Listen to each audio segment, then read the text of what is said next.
listening to the Suave Lover podcast with your hosts, Benjamin Ritter and James Amaro. SuaveLover.com, advising gentlemen on the art of romance.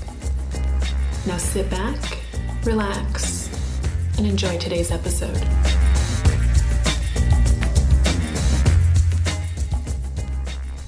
You been to any place cool lately? Well, I just got back from Vegas, which is probably, I'd say, top 5 trips that I've been on. Oh, why? Not because of the location, which Vegas is a pretty fun place for me now. This time I went with 4 girlfriends. I was able to stay with one of them in their place, and we just knew a lot of people from Chicago there. During the day, I was really productive. We got a lot of work done. And then during the afternoon and night, it was just go balls to the wall, all out, going out, no care for the world, no concerns about planning or where we're going or if you have to wake up in the morning or is everybody okay. It's just really carefree. Everyone got each other. Everyone got along great. Nothing went wrong. And everything was funny. Huh. No one was judging anyone. There was no judgments. There was no fights. There were no arguments. Yeah. It was just really easy. You were sent there for work, were you? So this is not a work trip. I would guess that someone on a work trip would have a different perspective going away. Yeah, maybe. James, you've traveled for work before? I've had to. I think it was interesting because we're talking about how you experience travel. And to me, the idea of stepping on an airplane seems like being put into a fucking sardine can. It's an extremely unpleasant experience when I look at it as such. But traveling has benefits, whether you like to travel or hate to travel. Like, I hate to travel. You like to travel partly because you've done mostly leisure travel and it's fun. And when we talk about leisure, you can have an active leisure experience or you can have a passive leisure experience. Sitting on a beach, drinking pina coladas, I think we'd both want to put a fucking bullet in the temple. That sounds like a torturous experience. When I travel, I'm interested usually in the underbelly of the city. I'm interested in the grime and the grit, hanging out with lepers and prostitutes. You like to go to the nightclubs. You like to go to the bars. You like to go to the mountains, right? When you travel? I don't mind some prostitutes. Keep away the lepers, though. Yeah, so that is also leisure active travel. Whether you're going to travel for fun or for business, you can have fun. Either way, traveling does something really, really different than going to the corner bar. There's a totally different context that you're in when you're away from home, when you're on the road. And some people use it to refresh, to create a different perspective. And you could be by yourself or with a partner or with friends. What travel does, though, is still the same in each of those situations. But each situation can have different outcomes and also there's different ways to prepare. Why would you get on an airplane and go to LA or Vegas or something alone? Probably because I'm meeting someone there. I have a friend. I've never really jumped on a plane and just went somewhere. But I'd much rather go to a city where I know people, even if I'm alone for half the time, than go to a city without anybody. Partially because of comfort and knowing that I'm guaranteeing at least I'm going to have some fun and catch up with people because I'm spending a lot of money to get out of the town. And you and we both have, I would say we have rich, diverse geographic networks of people that we've known in our lives. So people have spread out. I mean, one trip I went to California and I drove there. And it was great because I get to stop along the way from Chicago to California. But when I got there, my ex-wife was out there and we hung around for a day or two, just kind of, just being silly. And I got to comb the landscape, which was fun for me. Along the way, I was sure to visit the local color, including the local attractive young waitresses. It was very important for me when I was in that element. Since you're on your way somewhere, you're actually able to meet people along the way. But you still had that comfort at the end.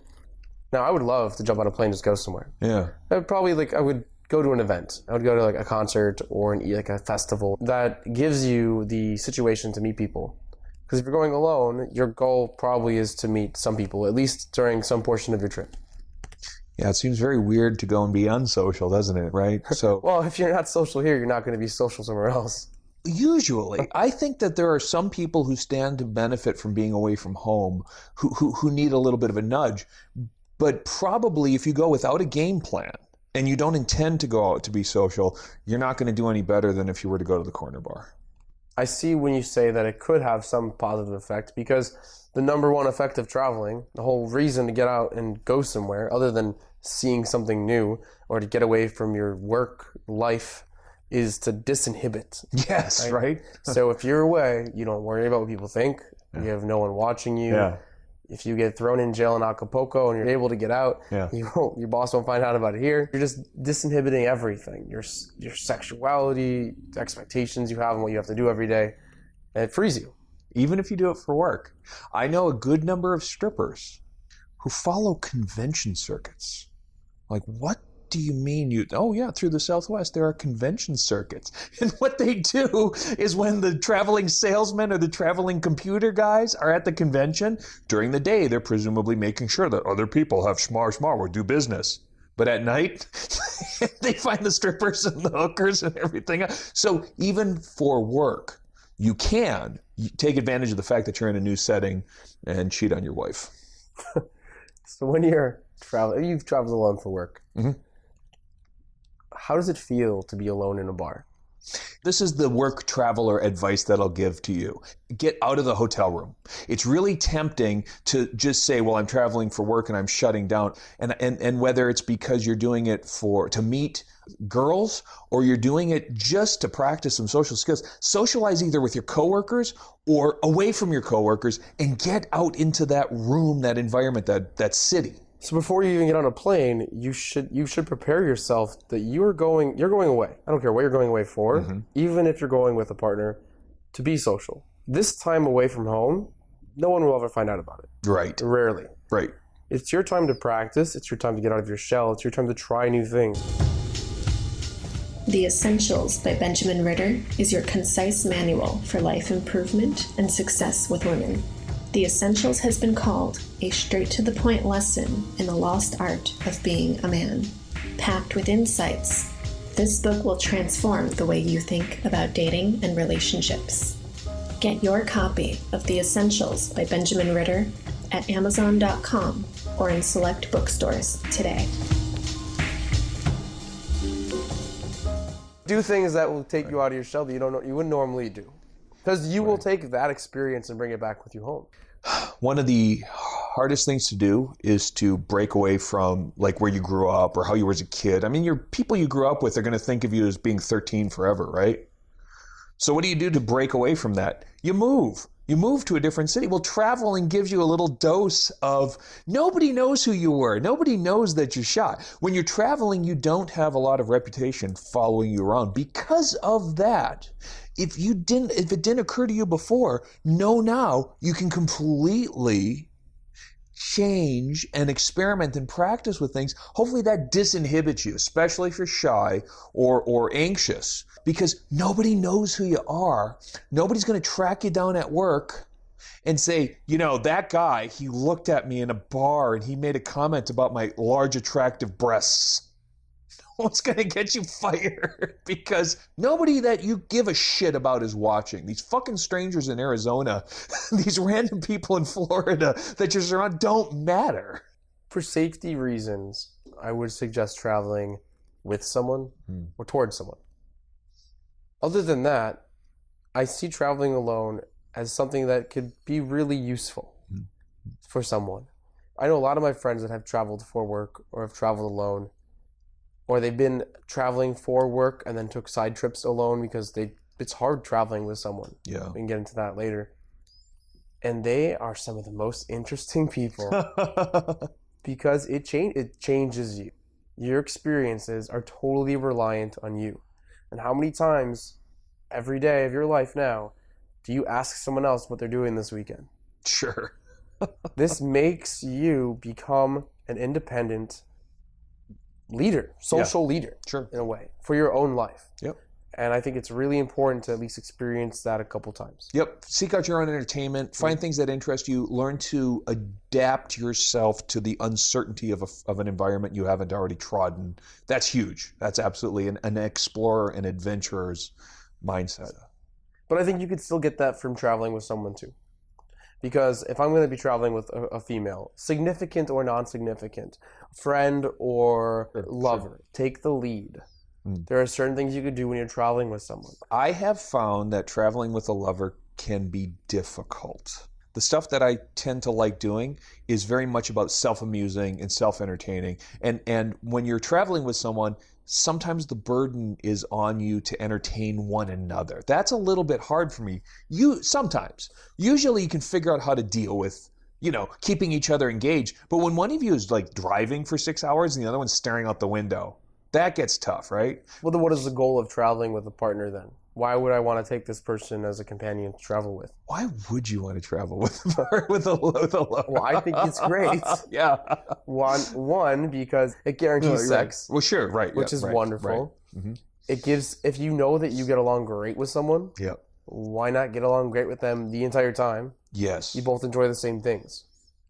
If you're really enjoying each other's company, I think that's huge, because then you can, exhibit your enjoyment of each other's company in another city. And you can take in the sights and the sounds, because you like taking, sightseeing. And when I'm with someone that I get along with, my experiences are heightened. Yes. I experience more of what I'm experiencing because I have two different perspectives that are pretty similar, or they're congruent to each other, that can heighten that experience, and I can get more from it. Traveling with a companion, hopefully, is a positive experience where you can get more out of what you're doing because you're with that person. And you also, during your downtime, are not as bored or feel like you're wasting your vacation because you're with someone that you want to spend more time with, but your normal daily life doesn't really allow for that. I like the balance of being alone or doing my own thing and then grouping back up. It probably would be easier for me to have a travel companion if we were to spend 4 days together in a city, to split up for a couple hours in the middle of the day, go do our own thing, she shops. Because I've been in those travel arrangements where you spend a solid week with another fucking human being, and at the end of that week, locked in a cubicle size room. Right. That's actually one of the recommendations for people traveling. And obviously, the first one is, are you sure you want to go away with this person? Yeah, sure. And also, how do you even know that? What are some traits that help you know you can travel with somebody? I have a couple that I think are very good predictors. Can you be together in silence? That's really, really important. If you can't let nothing happen comfortably, you're probably going to run out of things to say while you're traveling, and you're gonna struggle to entertain each other. That's a huge indicator of comfort and familiarity, is that you can just let things be. And you look at what causes stress in your relationship. This person, what causes a fight between that person? Is it that you left the peanut butter out of the fridge? Right. Or is it that this girl texted you, or you were 5 minutes late on something? Right. So what's probably gonna happen when you're on vacation? All of that comes at you in a lot of full shit. force. Yeah, some shit's gonna happen. So what things set them off? Are those things gonna happen more on vacation? Right. And can they deal with them, and how do you deal with them? What I think is, can you eat with them at dinner and not get annoyed? Can you go out to a bar and they don't grimace at the idea of paying for a round of drinks? Yeah, right. So are they okay with money? Do they have little quirks that you can't stand? And if you don't know the answers to these questions, you should find out. You should not be traveling with this person. Maybe it's just the change of sleeping arrangement or something like that. I love being in a hotel, motel with a girl that I'm into. The only time I've videotaped myself that I can recall having sex has been in a hotel room, a motel room, in a different room. I've never videotaped myself around the house. So something about that is just more erotic. There's something more fun and exciting, I think, about the change of scenery when I'm with a lover. How to Start a Kinky Relationship by James Amaro is the definitive guide to successful alternative romantic relationships.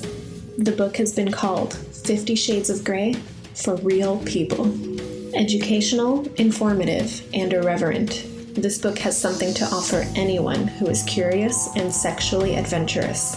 Get your copy of How to Start a Kinky Relationship by James Amaro at Amazon.com or in select bookstores today.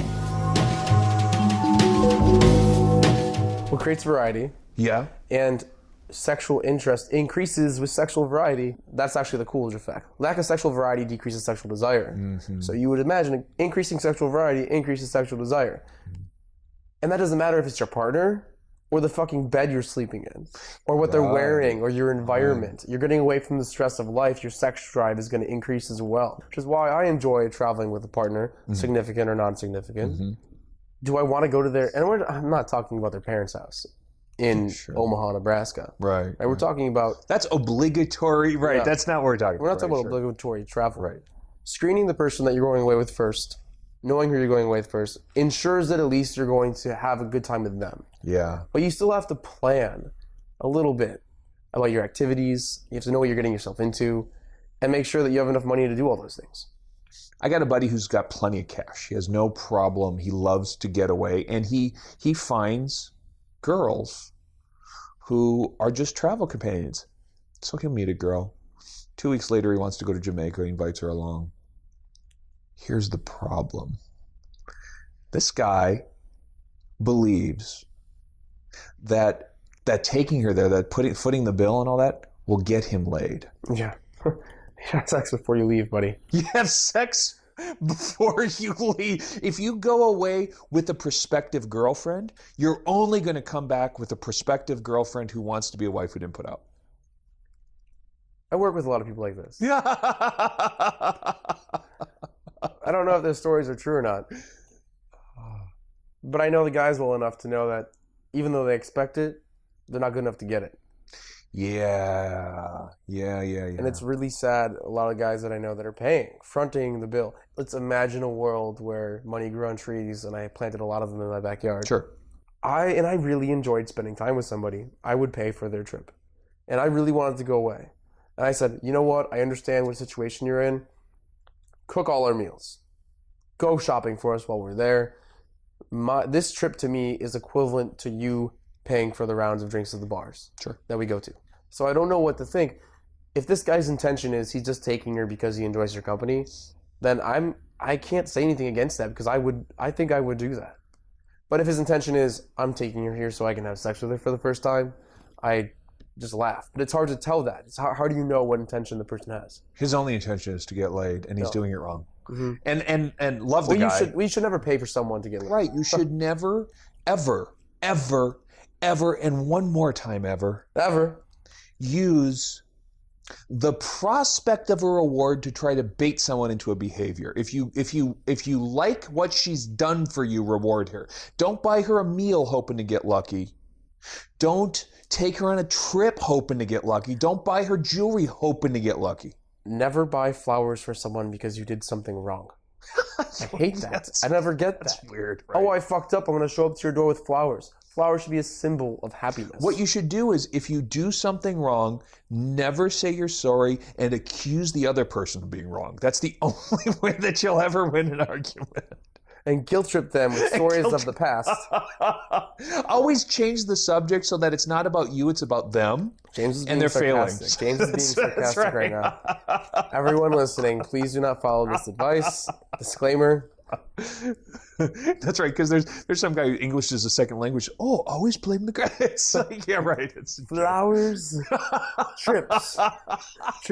Because he has money, because he doesn't see it as a precious thing, he feels, well, sharing it is a good thing to do, and I like the girl, and therefore when I share with the girl, she will want to have sex. I'm like, no, you don't get it. The attraction part is a necessary prerequisite, and setting the expectations is an intrinsic part of establishing sexual intent.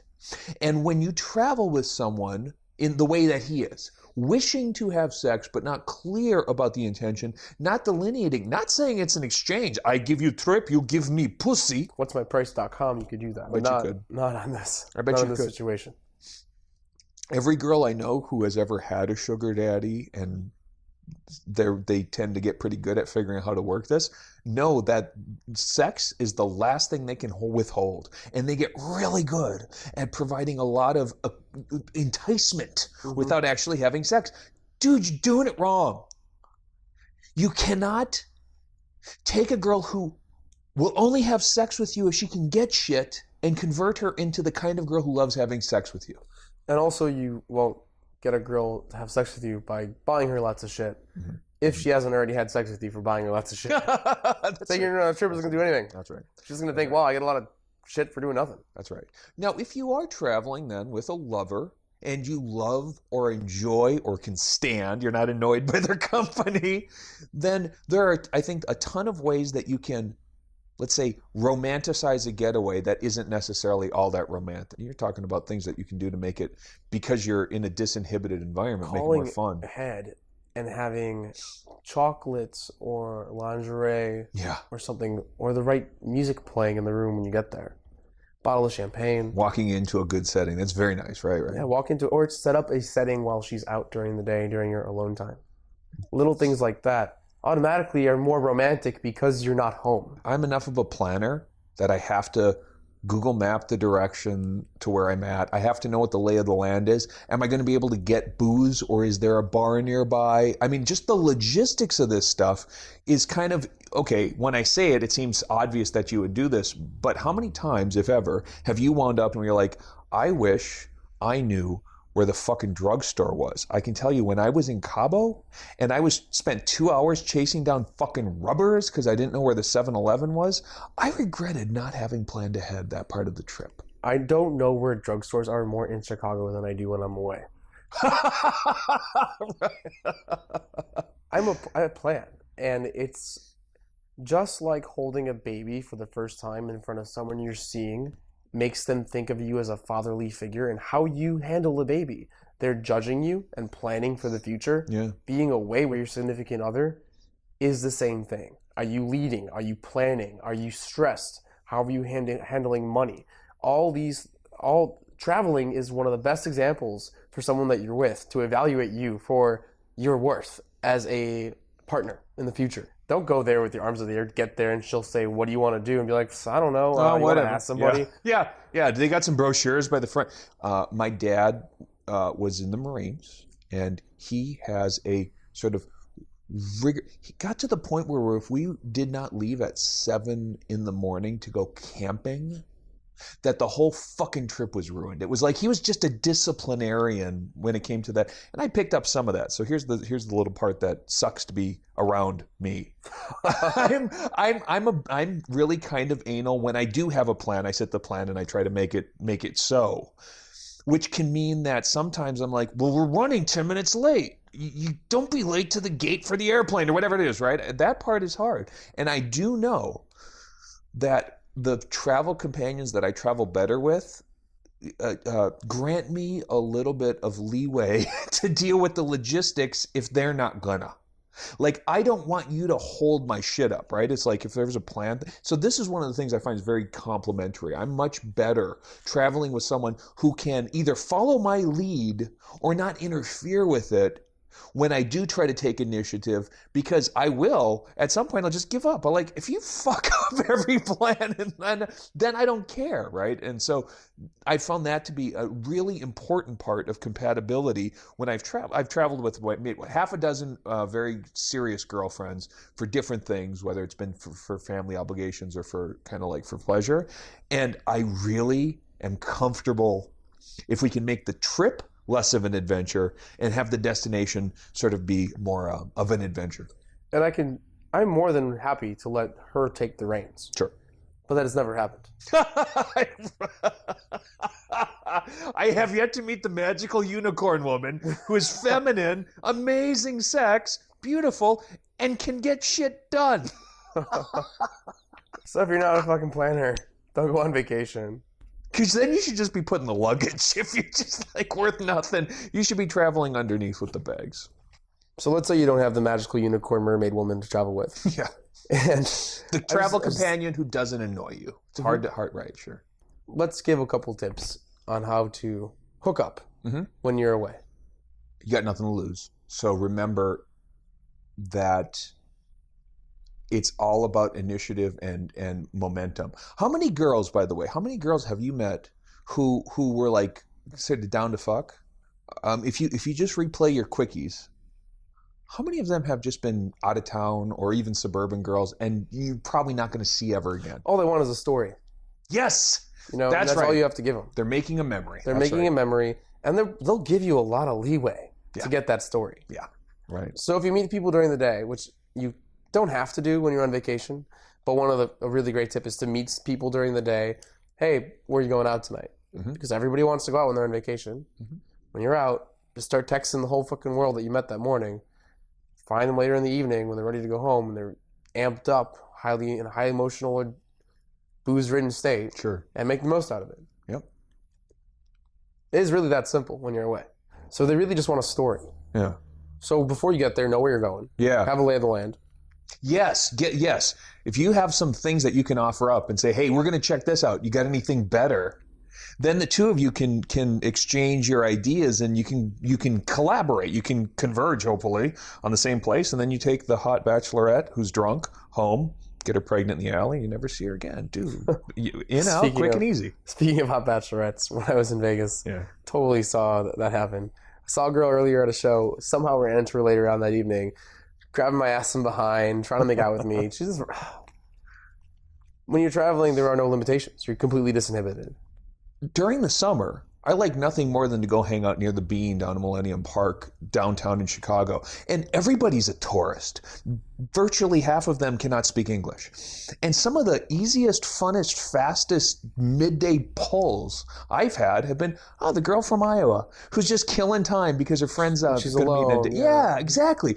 People need a little bit of natural companionship connection. And if you just own the fact that you're in this environment, you're in this space, you're just exploring, it's not a big deal. But like having a lay of the land, having a sort of a rough idea is what you might do, because hey, want to check this out with me? You have been listening to the Suave Lover podcast. Visit suavelover.com to become the kind of man that women crave.